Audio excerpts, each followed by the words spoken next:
ধন্যবাদ মোহতারাম। আরেকটা বিষয় আপনার কাছে জিজ্ঞাসা করতে চাই। আসলে আল্লাহ রসুল সাল্লাল্লাহু আলাইহি ওয়াসাল্লাম তিনি আমাদের জন্য সাল্লাল্লাহু আলাইহি সাল্লাম দাওয়াতের ক্ষেত্রে সবচেয়ে বড় নমুনা।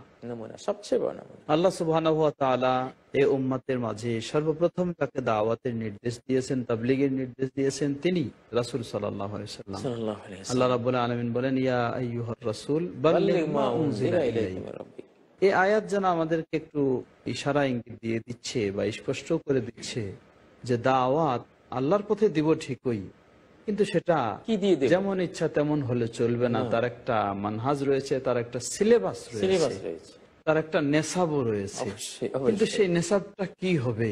মানুষ নিজের তৈরি করা নেশাব, না বুজুর্গদের নেশাব, না কোরআন সুন্নাহর নেশাব? আপনি একটু বিষয়টা জি, যে স্পষ্ট একটা করে পড়লেন সূরা মায়দা 67 নম্বর আয়াত, যে এখানে তো ক্লিয়ার আল্লাহ বলে দিয়েছেন যে বাল্লিগ মা উনজিলা ইলাইকা মির রাব্বিক। বলেন। তোমার রবের পক্ষ থেকে তোমার কাছে যত আয়াত নাজিল হয়েছে সবগুলি পৌঁছাইতে হবে, একটাও বাদ দিবা তাহলে তুমি আল্লাহর পয়গাম পৌঁছাইলে না, পৌঁছানোই হলো না। ওয়াইল্লাম তাফআল, এখানে মা কালেমাতুন আম্মা, আরবি ব্যাকরণ অনুসারে এটা একটা ব্যাপক অর্থবোধক শব্দ। মাটা মা উনজিলা মানে পুরা কোরআনের ফার্স্ট থেকে লাস্ট পর্যন্ত যা নাজিল হয়েছে এবং যে সুন্নাহর ওহী তোমাকে দেওয়া হয়েছে কমপ্লিট সব কিছুটাই তোমাকে, ইসলামের পুরোটাই পৌঁছাতে হবে আমার বান্দাদের কাছে।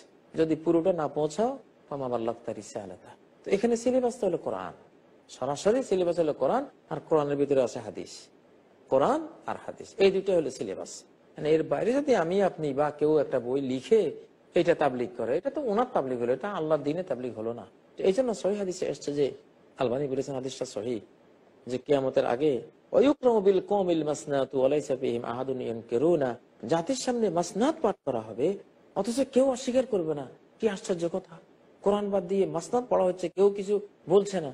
কি ইয়া রাসূলুল্লাহ ওমাল মাসনাদ, বলা হলে আল্লাহ রাসূল মাসনাদ কি?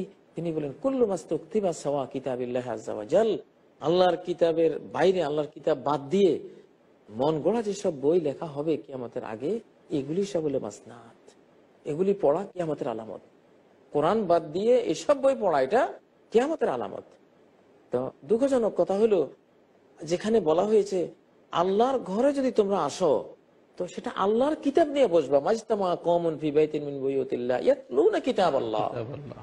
আল্লাহর ঘরে যদি কোনো কিছু মানুষেরা একত্রিত হয় এবং একত্রিত হয়ে দুনিয়ার সব কিতাব বাদ দিয়ে, কোনো কিতাব না, আল্লাহর কিতাব নিয়ে যদি তারা তেলাওয়াত করে, একে অপরকে দার্স দেয়, বুঝ দেয় যে এখানে এই আয়াত বলা হয়েছে, এটা অর্থ এটা, তাহলে চারটা নিয়ামত তারা তখনই তাৎক্ষণিক পেয়ে যাবে। ইল্লা নাযালাত আলাইহিমুস সাকিনা, আল্লাহর পক্ষ থেকে তাদের মনোজগতে বিরাট একটা প্রশান্তি নাজিল হয়ে যাবে। ওয়াগাশিয়াতুমুর রাহমা, আল্লাহর রহমত ওদেরকে ঢেকে ফেলবে একেবারে। ওয়াহাফাতুমুল মালায়েকা, ফেরেশতারা চতুর্দিক থেকে বেষ্টনী দিয়ে তাদের এই কাণ্ড দেখবে এবং শুনবে। ওয়াযাকারাহুমুল্লাহু ফি মান ইনদা, 4 নম্বর হলো আরশের উপরে আল্লাহ তাআলা তার মুকাররম ফেরেশতাদের ওখানে এদেরকে নিয়ে আলোচনা করবেন। সুবহানাল্লাহ, কত বড় প্রাপ্তি! আমরা আরব জাহানে গেলে দেখি প্রত্যেকটা মসজিদেই একটা কিতাবে আছে এই কোরআন। মুসল্লিরা যায়, 5 মিনিট 2 মিনিট 3 মিনিট সময় আছে, ওরা বসে কোরআন খুলে কোরআন পড়তেছে, অথবা হাদিসের কিতাব, জি, অথবা কোন সহিহ হাদিসের কিতাব আছে খুলতে সেটা পড়তেছে। আমরা দেখি আমাদের ওইসব অঞ্চলে কোরআন পড়ে না, কোরআনের মতো অন্য বইকে কোরআনের মতো মলাট দিয়ে ওইভাবে আবার রেহালের মধ্যেও রাখে। তো এইটা তো গুমরাহি। এটা ওই হাদিস যে মাসনাদ পাঠ করা হবে জাতির সামনে কোরআনকে বাদ দিয়ে, কেউ অস্বীকার করবে না, এটা মিনাস সাথে কিয়ামতের আলামত।